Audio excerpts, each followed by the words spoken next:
From A to 8, I build spaceways. Founders you look for in the north should be a place to stay. With ways and pain like the good old days to allow you to get away. From all the shades you've left behind, chaos starts to sit in your tents. And you want that guy coming first class if you want to be blind. Ça sert à quoi un bar?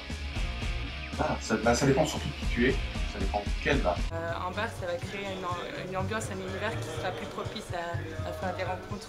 Passer une bonne soirée, un lieu où se retrouver avec ses amis. C'est un lieu de rencontre, quelqu'un qui a travaillé toute la journée, il a besoin d'avoir son bar, les gens du quartier ont besoin de venir boire leur café. À boire, à faire la fête, et à rencontrer des gens. Et ici, ça se passe bien. Les gens font la fête et rencontrent des gens. Un bar, c'est un endroit convivial, c'est un endroit où on vient faire la fête, quoi.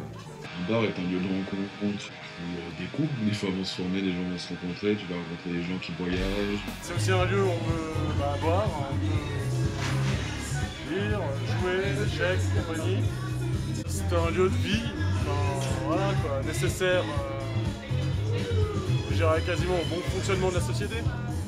Ce qui est le plus agréable, comme ce soir ici, c'est un endroit déjanté, mais j'adore parce qu'il n'y a pas de bagarre, il n'y a pas de personnes qui crient, c'est absolument maîtrisé et je trouve génial. Alors évidemment, il n'y a pas de fumée sans feu. Si un bistrot il est pénalisé au jour d'aujourd'hui, c'est que les gens ne sont pas bêtes ceux qui font ces lois. Ils ont été quand même prospectés et voir les patrons qui laissent un peu rentrer trop les alcoolos et leur dire non, toi, tu as bu, on ne te sert pas. Il faut déjà oser le dire, mais il faut le faire. C'est une loi qui est obligatoire. Alors déjà, je veux juste dire que ce n'est pas une loi, c'est une application de la loi.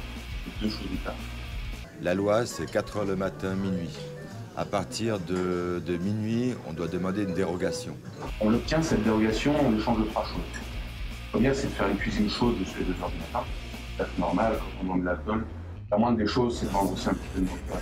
C'est lié au bruit des voisins. S'il y a trop de bruit, s'il y a des plaintes. Ton infrastructure intérieure puisse accueillir du monde. Si on transgrège une de ces 3 lois, automatiquement, on nous refuse la dérogation. Donc, ceux qui a une cuisine qui ressemble à un restaurant peuvent fermer à 2 h et les bars, non. C'est une exception mondiale. On pense que les restaurants vont fermer plus tard que les bars. C'est Genève. Je pense que voilà, il y a un endroit sur Terre où c'est comme ça.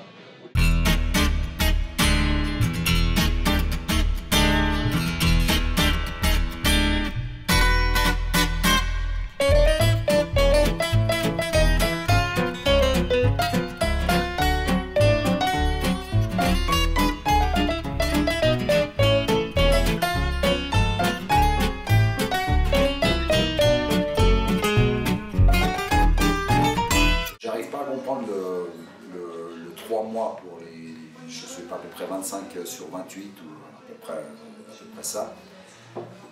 C'est un peu repoussé, c'est un peu ridicule, où on accorde à l'année, comme personnellement j'ai obtenu à l'année de nouveau, parce qu'on ne pourra jamais résoudre ce problème. Je crois que les bars font énormément d'efforts, que ce soit ici, École de médecine ou l'Envalais, enfin tous ceux qui ont été dans la liste, font énormément d'efforts eux-mêmes. Mais maintenant, ce phénomène qui se passe, on ne peut pas appeler ça, j'aime pas ce mot Botelone, mais on ne peut pas l'empêcher, on l'a vécu ici à la rue, on le vit toujours dans la rue. Les jeunes qui n'ont pas forcément les moyens, ils vont où il y a de la lumière, ils viennent avec leur propre boisson, on est d'accord, ce qui génère effectivement des nuisances, c'est pas toujours rigolo, mais je ne pense pas que nous, bistrots, on puisse plus faire que ce qu'on fait déjà actuellement. En tout cas ici à la taverne on fait énormément d'efforts pour respecter nos voisins et je pense qu'il faudrait faire aussi un petit effort pour nous respecter. Nous patrons de bar, on a une responsabilité au niveau de notre clientèle, au niveau des voisins. C'est une forme de respect par rapport à ceux qui travaillent, par rapport aux voisins. Le matin ils se réveillent, ils sont dans la rue, pas les Le respect, c'est quelque chose qui doit avoir des deux côtés, j'imagine. Toi-même, si tu es dehors et que tu vois qu'il n'y a pas de gobelet par terre, si tu jettes toi ton gobelet, tu passes pour un con. Tandis que s'il y en a, tu fais comme les autres. Donc la solution, elle est réglée. Ça crée peut-être du bruit, des embrouilles, mais pour moi c'est une bonne chose parce qu'en tant que non-fumeur, entrer dans un endroit où c'est gavé de fumée, je tiens pas 5 minutes, je m'étouffe. Les gens qui viennent, ils fument eux-mêmes, comme ça, donc ils sont là, tant de temps, ils fument. Le problème, c'est moi, je pense aux employés qui doivent respirer la fumée de tout le monde. C'est un petit peu ça le problème. Le dégât collatéral que ça a causé, c'est qu'on n'a pas pensé à toutes ces personnes qui vont fumer à l'extérieur. Et toutes ces personnes qui vont fumer à l'extérieur, ben c'est clair que ça nous amène des nuisances. Pour nous, personnes qui travaillent derrière le bar ou alors dans des restaurants ou dans les boîtes de nuit, c'est un vrai bonheur. On évite 2 incendies, voire 3 incendies par soirée. C'est assez difficile à gérer, c'est sûr, par rapport au bruit, ça a tout changé. On se dit que plus de la moitié de la clientèle fume, bon, bah, forcément ça fait plus de monde sur le trottoir. On a vraiment vu la différence au niveau du chiffre d'affaires. Mais maintenant, pour être très honnête, et moi qui suis un fumeur, tout le monde revient, tout le monde sort sans problème, on a zéro souci avec la cigarette.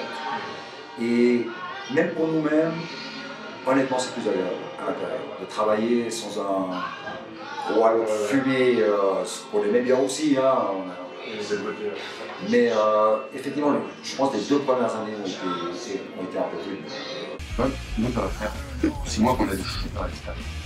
Donc des personnes qui vont se mettre à l'extérieur pour expliquer aux gens de parler moins fort, pour essayer qu'il y ait moins de problèmes avec le voisinage. Au début c'était dur, hein. Il fallait comprendre aux gens, ok, sois peu, rigole pas, ça fait moins de bruit. Il y en a qui pleurent fort aussi. Voilà, il y en a qui pleurent. Mais au début c'était dur. Et puis c'est venu en route, c'est devenu une habitude. Les gens comprennent. Et maintenant on a compris aussi que discuter avec eux, en les impliquant, ça marche beaucoup plus. C'est-à-dire que les clients qui fréquentent la taverne, on les implique dans ce système de respecter nos besoins.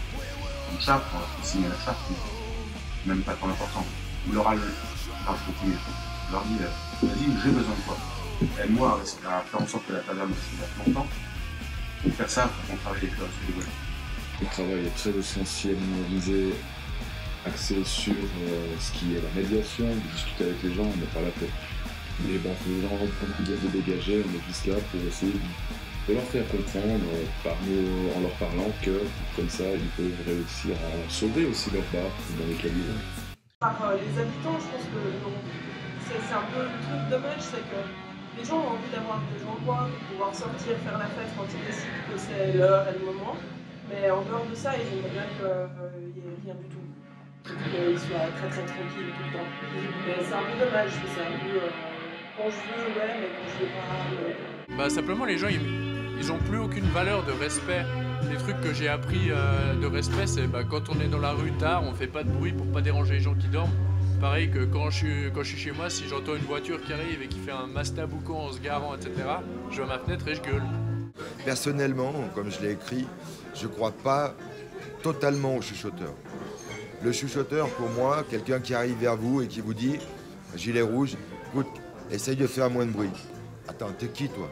Par contre, si c'est quelqu'un, si c'est le patron ou si c'est quelqu'un du personnel que vous connaissez, eh ben, la relation, elle est déjà établie, donc elle passe beaucoup plus facilement. Après, c'est clair que ce chuchoteur, au fil des semaines, au fil du temps, on va apprendre à le connaître. Mais au départ, je pense que c'est plus un effort du personnel et du patron en place. Et après, on peut passer le relais à du chuchoteur une fois que la clientèle le connaît. Par contre, je ne peux pas dire que les chuchoteurs sont négatifs, bien au contraire. Alors moi, personnellement, j'ai pas de problème avec les clients qui sortent fumer. Et puis, j'ai pas attendu cet épisode rigolo, enfin, pas vraiment rigolo, mais rocambolesque du service du commerce. Ça fait 7 ans que je pratique, à peu près depuis 7 ans que s'il y en a qui crient un peu trop fort dehors, on les calme tout simplement nous-mêmes, on a besoin de chuchoteurs. Bon, après c'est le prolongement d'horaire, parce qu'on en parlait avant. Ils les accordent, ils les accordent pas, après c'est selon l'air du temps. Visiblement, ils ont envie de prendre un risque politique pour je ne sais quelle raison, de castrer le commerce et puis d'empêcher les gens de s'habiller dans cette ville. Je sais pas, bon, bah,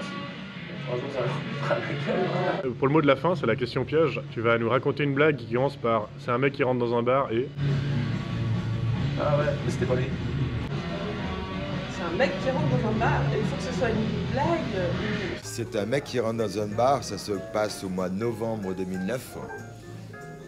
Il a invité un copain à lui, et puis il lui a dit, viens, on va dans ce bar. C'est un nouveau bar qui vient d'être fait. Ils ont du pastis bleu. Du pastis bleu. Donc il vient avec son pote. Et effectivement, on leur sert 2 pastis bleus. Parce qu'on a du pastis bleu. Et un pastis bleu amène un deuxième, amène un troisième. Téléphone sonne. Le mec prend son téléphone. Et puis c'était un pote à lui. Puis il lui dit, écoute, tu ne me croiras jamais. Je suis dans un bar. Je bois du pastis bleu.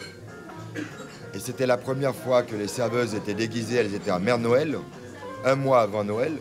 Les serveuses sont habillées à Mère Noël, et le bar, ça s'appelle l'Éléphant dans la canette. L'autre, il a dit, t'es un connard, t'es bourré, et il lui a raccroché au nez. Et c'est une histoire véridique que j'ai encore rappelée à des clients qui étaient là il y a un quart d'heure.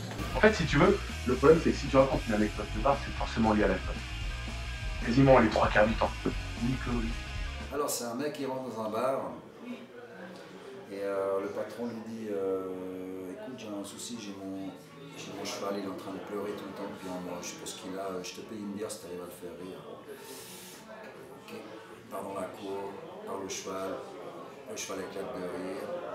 Waouh, une bière, génial. Mais la semaine suivante, écoute, j'ai un problème, maintenant mon cheval il n'arrête pas de rire.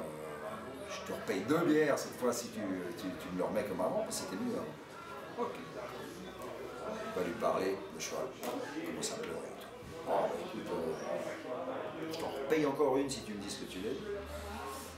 Bon, bah la première fois, je lui ai dit que j'en avais une plus grosse que lui, donc il a éclaté de rire. Et la deuxième fois, je lui ai montré. Vous êtes sympa, les gars. C'est un mec qui rentre dans un bar. Ok. Alors, c'est un nain qui rentre dans un bar, et il arrive vers le comptoir. Une bière s'il vous plaît, une bière s'il vous plaît, une bière s'il vous plaît en sautant parce qu'il est trop petit. Et il tâte comme ça, il n'a pas sa bière, alors il recommence en criant un petit peu plus fort, il n'a toujours pas sa bière. Et au bout de 5 minutes, il décide de faire le tour du bar pour attraper le serveur parce qu'il voit pas d'autre solution. Et de l'autre côté du bar, il voit un autre nain qui fait blonde ou brune, blonde ou brune, blonde ou brune. Ah mais comme ça,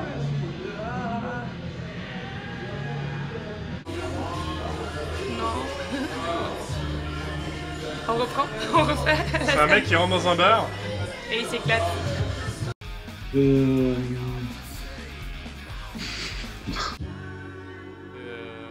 Non, j'ai pas d'idée là. C'est un homme qui rentre dans un bar et puis il va aux toilettes du bar parce qu'il a besoin de pisser. Puis sur le mur de la toilette, il dit à ceux qui croient que la technologie va remplacer le papier, ils essayent de s'essuyer le cul avec un iPhone.